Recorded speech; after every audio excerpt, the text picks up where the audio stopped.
And that brings us to Jean Bolte. I'll let her introduce herself and put her in context of where she was in his life.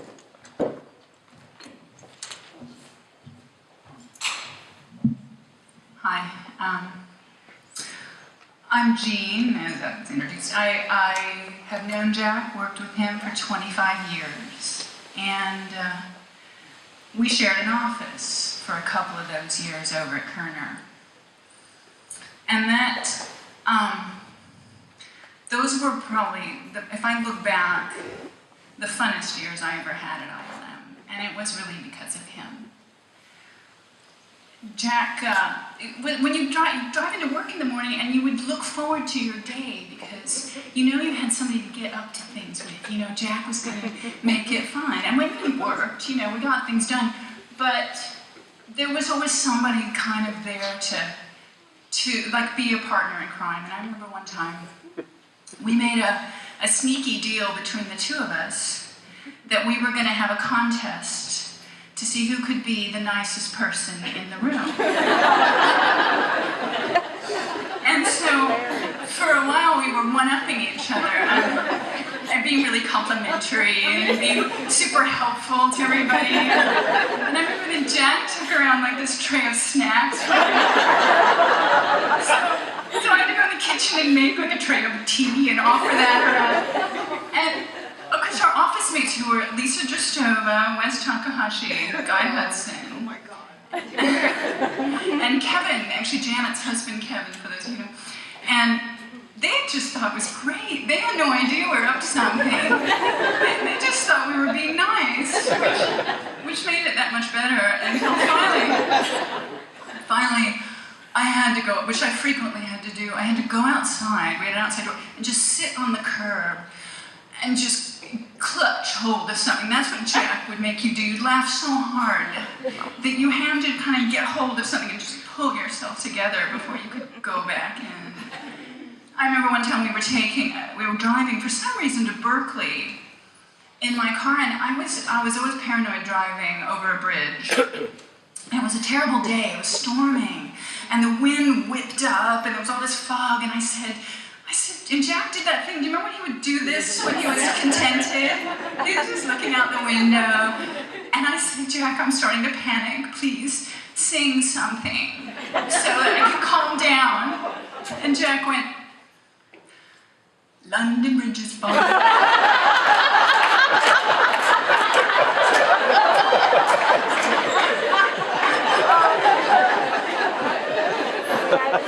Of course, that's exactly what I needed. And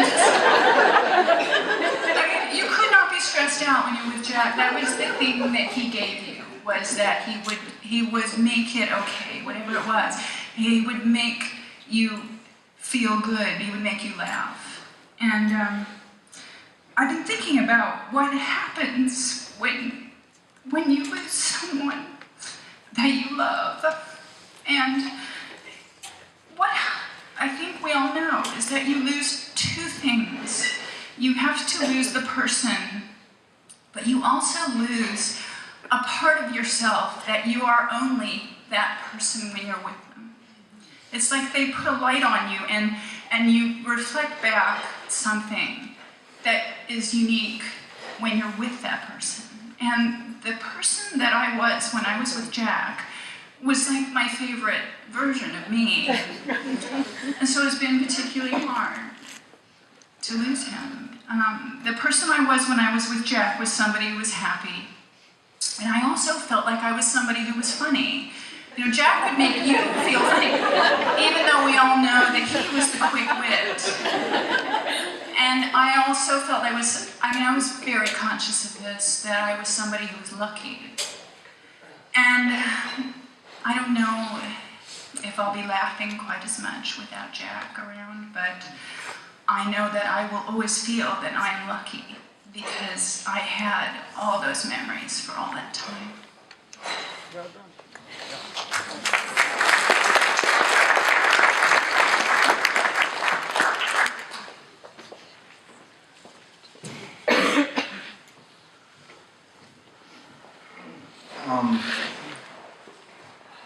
going back to pretty early on, there was a woman he was incredible friends with, right to the end, still is. I'm sure he's up there haunting her now, Joanne Hathner.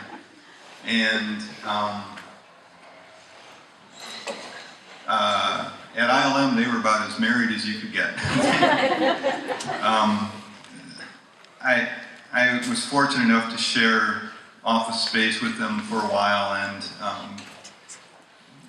similar stories. I mean, they were just off the charts. I asked her if she had a story. Boy, if anybody would have a story, you'd think Hathner would. But she wrote back, she said, "Hi, John." I said, "Unfortunately, I'm not able to attend. For that, I feel bad. I'm just too far away. The problem with sharing a story about Jack is that our relationship was so spontaneous. It's like we were a comedy duo. It's hard to narrow it down. Just the joy of being next to him and joking and eating Anita's spicy food was the best time you could have with someone. I'm heartbroken, and as I'm sure you and everyone else who loved him is. I keep expecting a letter in the mail explaining what happened. Much of our fun was in such poor taste as well. Just let everybody know that my heart is there for all of you.